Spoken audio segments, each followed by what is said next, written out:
name is Migiwa Orimo, and I was born in Tokyo and raised in Tokyo. But now I live in a small village of 3,500 people. It's called the Yellow Spring Isle.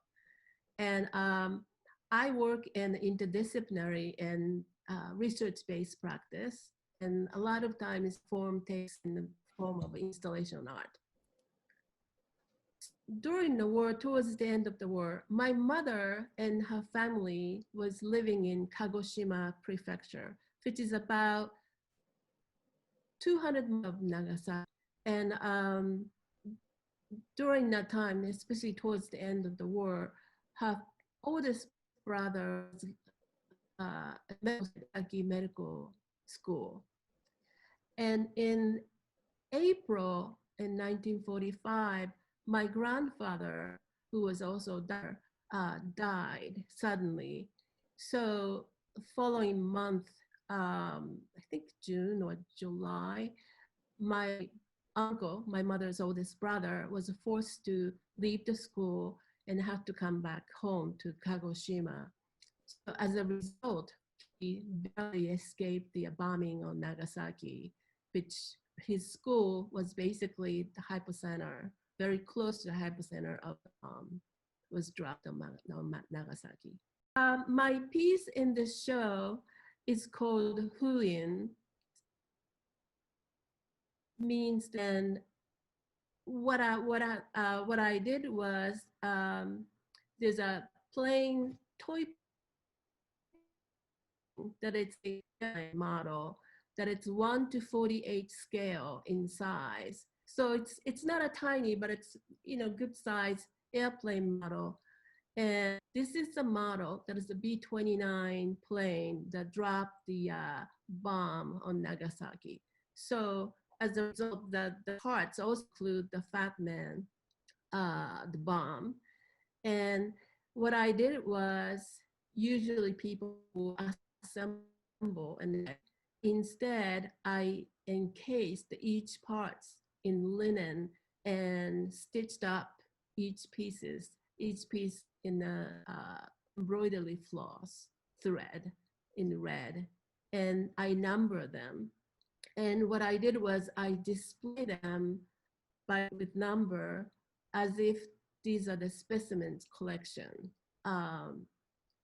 And as a result, it shows up the image of collecting something and displaying it to be studied, but it's also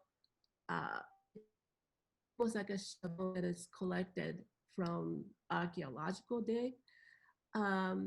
And each one, it takes a long time for a stitching. And that process of stitching each piece also, for me, is that it has that sort of a sense of closing, sealing wounds.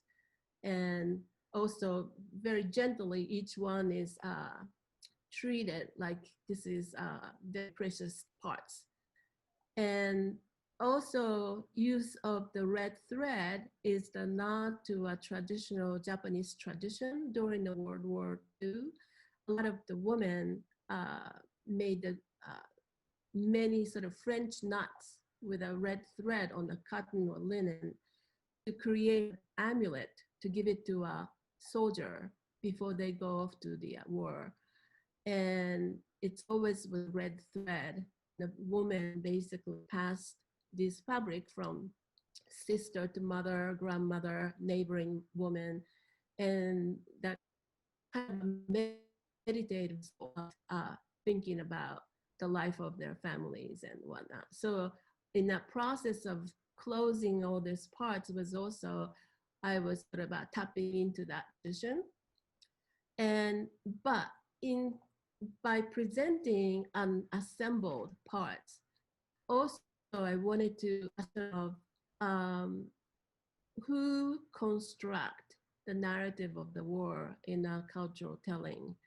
And there's so many elements that we can learn from archives and people's stories, individual stories, but who actually assembles into a narrative of historical information. And that's the part that I really wanted to question. And this piece about that. So this piece, the Fūin, came out after I finished this installation piece. It's called Proofs of Burden. And this was 2018. And this was a project that I basically researched 3 archives of the nuclear bomb, atomic bomb. And the 3 archives were, one is the National Archives, and the second is this very unique archive that is housed in Peace Resource Center at the Williams College in Ohio, which is about 40 minutes from where I live. And also very ideologically sanitized display of historical airplanes and whatnot at the National Museum of the United States Air Force, which is only 25 minutes from here where I live. So it's a very interesting place that I live. And by researching the 3 archives, I also realized how, again, the narratives of war is a very different, depends on how you look at those things. And this National Museum of Air Force also housed the airplane that dropped the Fat Man, the boxcar is being housed. So I researched the war didactics and how they're displaying this airplane. And compared to this Peace Resource Center at the Wilmington College, which is a very unique archive that it's by Bob Reynolds, which she's a Quaker peace activist. So there's a lot of personal letters and photographs and you know, different news clips and been collected in the filing cabinet. Story of it's really could be very different.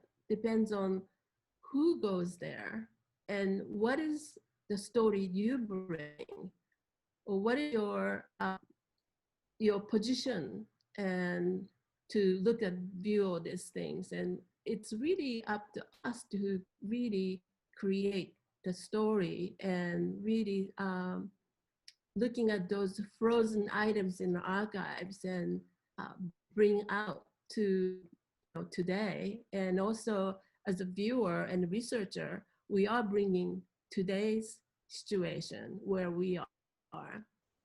This is the Hiroshima and Nagasaki's A-bombs 75th anniversary. And a lot of times, a lot of hibakusha we are losing them. They're getting very old. And so really, I keep thinking, so what will be the next chapter for us to continue telling the story, but it's also continue researching the story of Hiroshima and Nagasaki. And is there a new way to present this historical event that happened? Is there a new way to sort of using our artistic life to create the story? And I keep sort of thinking about that. And I think the archives is something that it's always there, but if nobody uses it, it's being frozen. But by opening those drawers and pulling those documents, you don't know, when is the last time somebody put or documents or photographs. And to sort of interact, that really sort of activates the archives. And I think that's a very interesting field to explore.